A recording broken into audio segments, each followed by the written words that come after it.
Well, the President, Cyril Ramaphosa, formally signing the new two-pot pension retirement system into law. That means the new pension funds amendment bill is now law. The new system officially kicks in from the 1st of September. It allows you, if you contribute to a pension fund, to withdraw 1/3 of your annual contribution once a year, while the bigger pot will contain money that can only be accessed when you're retired. Professor Waldo Krugell is a professor in economics at Northwest University. Professor Krugell, good afternoon to you. I think what the question most people want to know is, when will people be able to make the first withdrawal from their savings? When will they be able to dip into that smaller pot? Good afternoon. And I think it's going to depend by a pension fund. So everybody's receiving communication at this stage outlining how this process is going to work. Industry's saying it's fast and they really have to scramble to get everything in place, but it will probably be still this year. The point to emphasize, though, is you won't get access to a whole third this year. Of the two pots, the savings pot is going to be seeded with some of your previous contributions. So that is up to 10% of earlier contributions, up to a maximum of 30,000 Rand. So the maximum that anyone's going to withdraw this year is 30,000. And then next year, and I presume you'd have to wait a year to make a second withdrawal. Could it be more than 30,000 then? Then a third of the contributions that you make as the year goes on goes into that savings pot. So it's going to depend on the size of the contribution, how big that amount is. So it's going to take a while before we start talking about serious money. Okay, I can't help but feel, if you look at how tough life is for many people now, for most people now, the temptation is going to be that the earliest moment that you can, you're going to withdraw money, and you're going to do it every year. Do you think that's what's going to happen? Isn't that the risk? There is a risk of that. And in a way, it's already happening. Many people are resigning their jobs, taking the pension, and then as they get a new job, they start the whole process all over, saving up in a pension fund. So I think that behavior is now going to be a little bit more regulated in the system, and you won't be able to get at it at 2/3 of your savings pot. So even if of your retirement pot. So even if you retire, if you resign, that retirement pot's always going to be held for you.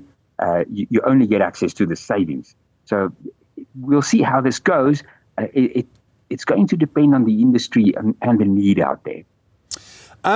When you withdraw money, will you be paying tax on it? Where I'm trying to get to is, are you actually going to lose out because you'll have to pay tax on the money that you're now drawing, even though it's your own money?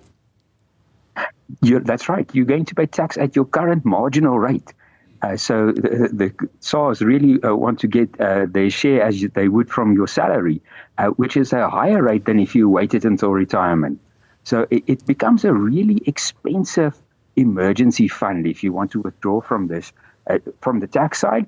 And then, of course, you are foregoing returns that you could have had if that money just kept growing in your fund until retirement.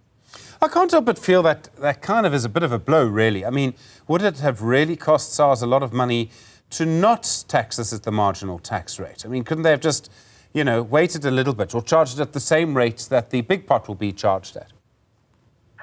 They could. I think in a way this is designed as a disincentive to say that we are opening up this possibility of accessing the savings and having this emergency fund, but we don't want to encourage you to take it. We want to set up disincentives to encourage people to rather keep their money in their funds. I mean, that presumes that people have a choice. Professor Krugell, I don't think people feel they have a choice. They're using this money to pay debt.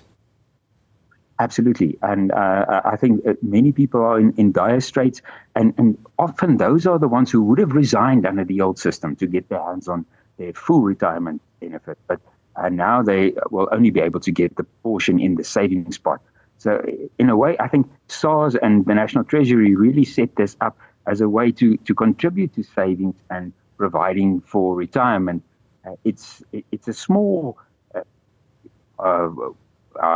straw of hope that's out there, but in practice, it's really not a good way to bridge that crisis. If there's any way to avoid it, it's better not to take the money. Professor Krugell, there's a really interesting debate here. I mean, what we want is a good outcome for society. And the problem was, as you've pointed to, that people were basically resigning their jobs to access their pensions. Now, that's a bad outcome. It's also a bad outcome if people end up being taxed at a higher rate, taking money out every year and ending up only retiring with only 2/3 of what they would have had otherwise. And when we put, and I'm not an actuary, you may well have an actuarial qualification, I don't know, but what you really want is to have the best possible outcome for the biggest possible number of people. Do you think on balance we're doing the right thing here? It's difficult to say, and international evidence is not really helping us on this.